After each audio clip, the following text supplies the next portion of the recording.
ओम सभी को सादर नमस्ते। मैं गगन आर्य। देखिए, सब कुछ हमारे अंदर ही होता है। जैसे कि मान लो धर्म अधर्म की बात होती है तो वह भी हमारे अंदर ही है। हमारे अंदर से ही हम धार्मिक हो सकते हैं, अंदर से ही हम अधार्मिक हो सकते हैं। अंदर ही हमारे पाप होता है, अंदर ही हमारे पुण्य है ना। हम अंदर से ही पाप पुण्य करते हैं ना। ठीक है। अंदर से ही चारों जो वर्ण है उसका पालन होता है, अर्थात ब्रह्मचर्य का पालन करना है तो वह अंदर से होगा। ठीक है ना। कोई व्यक्ति ब्रह्मचारी है या नहीं, वह कैसे होगा? आंतरिक से होगा ना।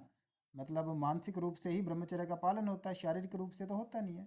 यदि मानसिक रूप से वह, आंतरिक रूप से वह ब्रह्मचर्य का पालन कर रहा है, उसको पता है कि भाई मुझे ब्रह्मचर्य का पालन करना है, ब्रह्मचर्य का पालन नहीं करूंगा तो परमात्मा की उपासना नहीं कर पाऊंगा। ठीक है ना। तो अंतर से ही ब्रह्मचर्य का पालन होता है, बाहर से नहीं होता कि बाहर से आप जितनी मर्जी आप चाहे कुछ पाबंदी ऐसी लगा दें। लेकिन यदि मानसिक रूप से अंदर से ब्रह्मचर्य का पालन नहीं है तो वह सफल नहीं हो पाएगा। ठीक है। वह भी अंदर से ही होता है। संन्यास लेना है, अब सन्यासी का पता लगाना है, वो भी अंदर से ही पता लगेगा वे सन्यासी है कि नहीं। अंदर की जो स्थितियां हैं वह बदलेंगी तभी वह सन्यास ले पाएगा। अर्थात उसमें डिटैचमेंट होगी। डिटैचमेंट का मतलब होता है वैराग्य आ जाना प्रकृति से और मनुष्य से, एक तरह से वैराग्य हो जाना। ठीक है ना। डिटैच हो जाना, जब डिटैच होगा, उसे टूटेगा, तभी जाकर वह परमात्मा से जुड़ पाएगा। तो अंदर ही सारा कुछ ऐसी ऐसी, मतलब जैसे जैसे उसकी स्थितियां ठीक होती रहती हैं, अंदर से उसकी उन्नति होती रहती है, वैसे वैसे ही वह धर्म की तरफ बढ़ता रहता है। ठीक है ना। तो सारा कुछ अंदर ही घटित होता है। जो भी घटनाएं घटती है हमारे अंदर ही घटती हैं, बाहर कुछ नहीं होता है। आप सोचो कि बाहर कुछ आपको पता लग जाएगा, बाहर का दूसरा व्यक्ति भी शायद पता ना लगा पाए। और हमारे अंदर ही सारा कुछ है। परमात्मा की उपासना करनी है, वो भी अंदर ही होगी। ऐसा नहीं है कि बाहर कहीं हमें परमात्मा को ढूंढने जाना है या बाहर कहीं हमको परमात्मा मिल जाएगा। नहीं, परमात्मा भी आपको अपने अंदर ही मिलेगा। आंखें बंद करोगे, ओम का ध्यान करोगे, अपने अंदर ध्यान समाधि लगाओगे तो वो भी अंदर ही है सारा कुछ। ठीक है ना। तो सारा कुछ आपके अंदर ही है। आप कैसे व्यक्ति हो, धार्मिक व्यक्ति हो या अधार्मिक व्यक्ति हो, अच्छे व्यक्ति हो या बुरे व्यक्ति हो, वो भी आपको अंदर से देखने से पता लगेगा।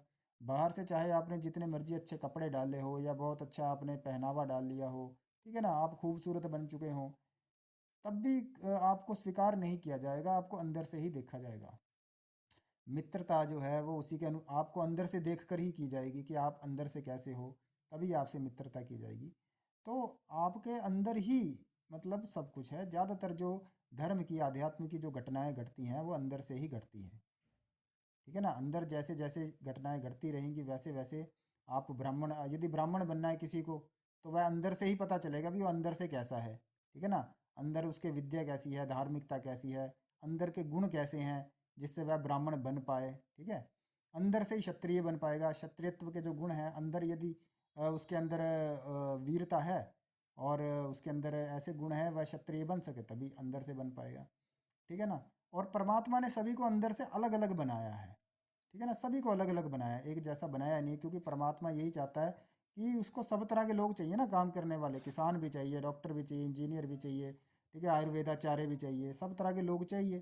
तो उसके लिए परमात्मा भी अलग अलग बनाता है, लेबर क्लास भी चाहिए। इसीलिए ज़्यादातर आपने देखा होगा लोग जो है ज़्यादा पढ़े लिखे भी कई लोग नहीं होते, वह लेबर का कार्य करते हैं। ठीक है। तो ऐसे लोग भी आपको मिलेंगे जो ज़्यादा पढ़े लिखे नहीं होंगे, और उस तरह की वो भी अंदर से ही होता है। सारा कुछ आंतरिक ही होता है। ठीक है। तो इस बात का हमें विशेष ध्यान रखना चाहिए। परमात्मा की प्राप्ति भी अंदर ही है। ओम नमस्ते।